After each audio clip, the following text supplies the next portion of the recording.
చాలా మంది students right దేశంలోనే అతి ప్రతిష్టాత్మకమైన సివిల్ సర్వీసెస్ ఎగ్జామ్స్ కి ప్రిపేర్ అవుతూ ఉంటారు. మీ అందరికీ తెలుసు, సివిల్ సర్వీసెస్ లో మనకు సిసాట్ అని ఒక క్వాలిఫైయింగ్ ఎగ్జామ్ ఉంది. ఆ క్వాలిఫైయింగ్ ఎగ్జామినేషన్ లో 80 క్వశ్చన్లు వస్తాయి.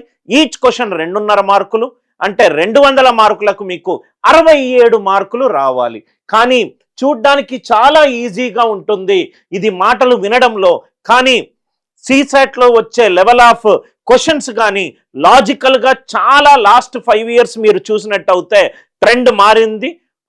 ప్రాబబ్లీ లాస్ట్ ఇయర్ పేపర్ చూసినట్టయితే చాలా మోడరేట్ టు డిఫికల్ట్ లెవెల్లో కొన్ని క్వశ్చన్లు అయితే క్యాట్ ఎగ్జామ్ లెవెల్లో మనకు క్వశ్చన్లు వచ్చాయి.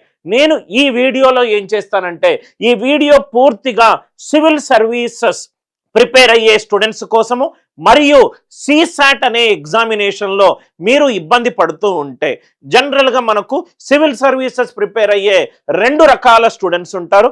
మొదటి రకం స్టూడెంట్స్ సిసాట్కి మీరు ప్రిపేర్ అయ్యే ముందు ఒక టెస్ట్ రాయండి. ఆ టెస్ట్లో గనక మీకు 80 అండ్ దానికంటే ఎక్కువ మార్కులు వచ్చినట్టు అవుతే మీరు కరెక్ట్ డైరెక్షన్లో మూవ్ అవుతున్నారు. మీకు చాలా వరకు కాన్సెప్ట్స్ తెలుసు, దాంట్లో కొన్ని షార్ట్ కట్స్, కొన్ని బెస్ట్ వేస్ ఆఫ్ సాల్వింగ్ తెలుసుకుంటే సిసాట్ చాలా ఈజీగా క్లియర్ అవుతారు. ఇది వన్ సెట్ ఆఫ్ స్టూడెంట్స్. ఇంకో రకం సెట్ ఆఫ్ స్టూడెంట్స్ ఎవరు అని అంటే, 40-50 మార్కులు వస్తున్నాయి, క్వాలిఫైయింగ్ మార్క్స్ 67 కాబట్టి వాళ్ళు ప్రాబబ్లీ డయాగ్నోస్టిక్ టెస్ట్లో తక్కువ వస్తున్నాయి. అంటే దానివల్ల మీకు సివిల్ సర్వీసెస్ అనే ఒక డ్రీమ్ని మీరు కోల్పోతారు. మీకు కోచింగ్ అవసరము, మీకు మెంటరింగ్ అవసరము, మీకు గైడెన్స్ అవసరము.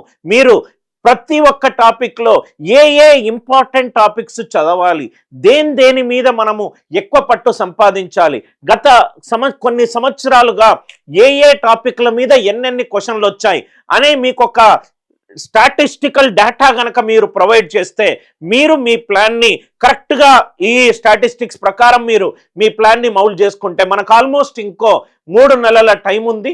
ఈ 3 నెలల టైంలో మనకు సైంటిఫిక్ అప్రోచ్ అవసరము, మనకు డేటా డ్రివెన్ అనాలసిస్ అవసరం. కాబట్టి సివిల్ సర్వీసెస్ ప్రిపేర్ అయ్యే ప్రతి ఒక్క స్టూడెంట్ కోసము నేను ఈరోజు ఈ సెషన్లో మ్యాథ్స్కి సంబంధించి నేను 3 సెషన్లు చేస్తాను sir. First one maths, second one reasoning, third one English.